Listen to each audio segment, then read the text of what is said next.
Picture this: April 19, 2013. The sun rises over Watertown, a quiet, ordinary suburb of Boston. But this is no ordinary morning. The streets are eerily empty. Not a car in sight. No kids walking to school, no one jogging in the park.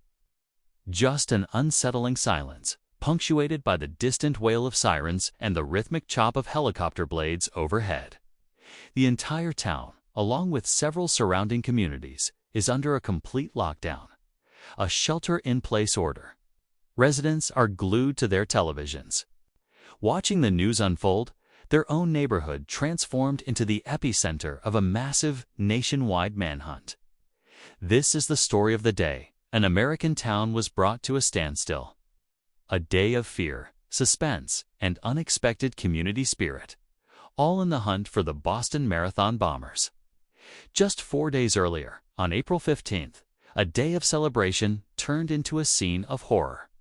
At the finish line of the Boston Marathon, 2 pressure cooker bombs exploded, sending shrapnel and chaos through the cheering crowds. The attack left 3 people dead and hundreds injured, many catastrophically. The city of Boston and the entire nation was in shock.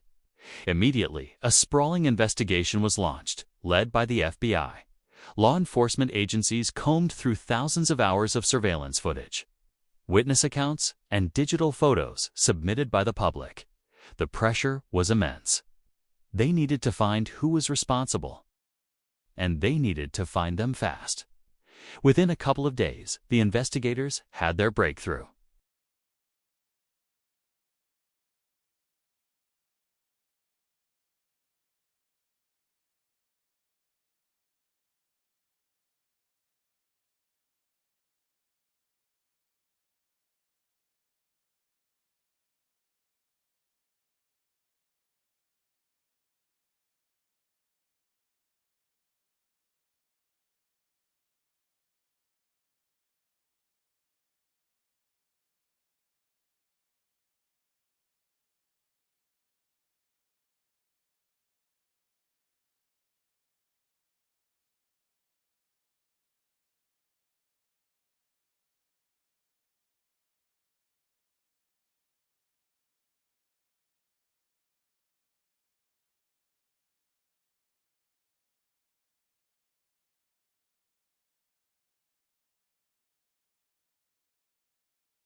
In a moment of incredible courage, when the brothers stopped at a gas station, Meng unbuckled his seatbelt, threw open the door, and sprinted for his life to another gas station across the street, where he frantically called 911.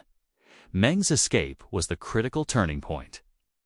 He told the police that the carjackers had left his phone in the SUV, allowing law enforcement to track the vehicle's GPS signal. This led them to Watertown. In the early hours of April 19th, a local police officer spotted the stolen SUV and a second car. He called for backup, and what followed was a scene straight out of an action movie.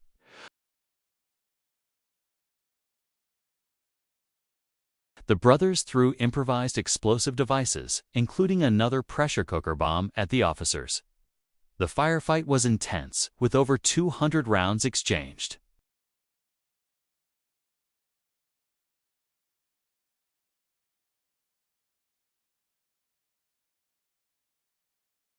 But as police were handcuffing him, Johar, the younger brother, drove the stolen SUV directly at them, running over his own brother and dragging him a short distance before speeding off into the darkness. One suspect was down, but the other, Johar, was now on the run, wounded, armed, and extremely dangerous. This is what triggered the unprecedented lockdown. At dawn, the governor of Massachusetts announced a shelter-in-place order for the entire city of Watertown and surrounding areas, including Boston. Public transportation was shut down. Businesses were closed. Residents were ordered to stay inside, locked their doors.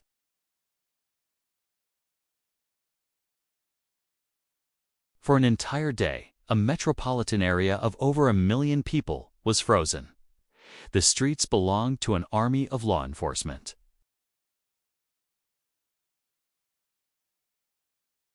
Clad in tactical gear and carrying rifles, went door to door, conducting a systematic search.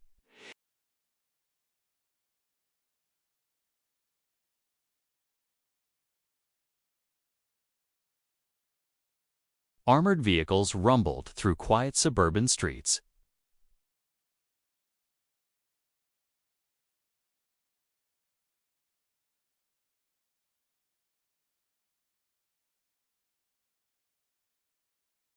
The whole world was watching, waiting for news.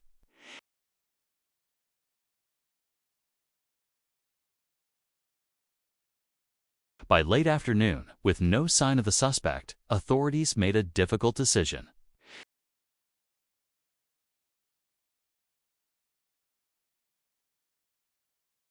Residents cautiously stepped outside, blinking in the early evening light, a sense of anticlimax and unease in the air. Had he slipped through the net?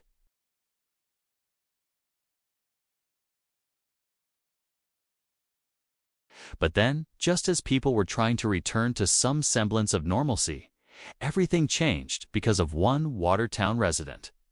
A man named David Henberry decided to step out into his backyard for a breath of fresh air.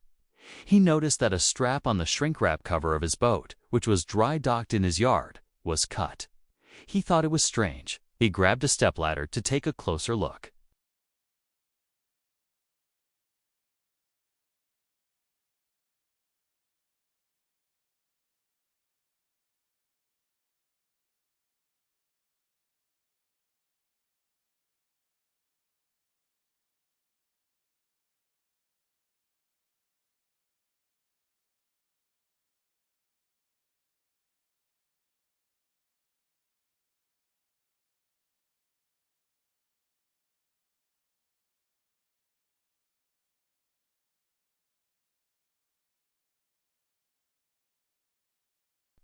Authorities established a perimeter and began to move in. They exchanged gunfire with the suspect, who was still inside the boat. They used flashbang grenades to try and disorient him. The standoff was tense, broadcast live on television. After a tense period of negotiation and action, the wounded and exhausted suspect, Johar Sarnov, finally surrendered. He was taken into custody, bringing the 24-hour siege of Watertown to a dramatic and definitive end. Cheers and applause erupted from the residents who had gathered at the end of the street.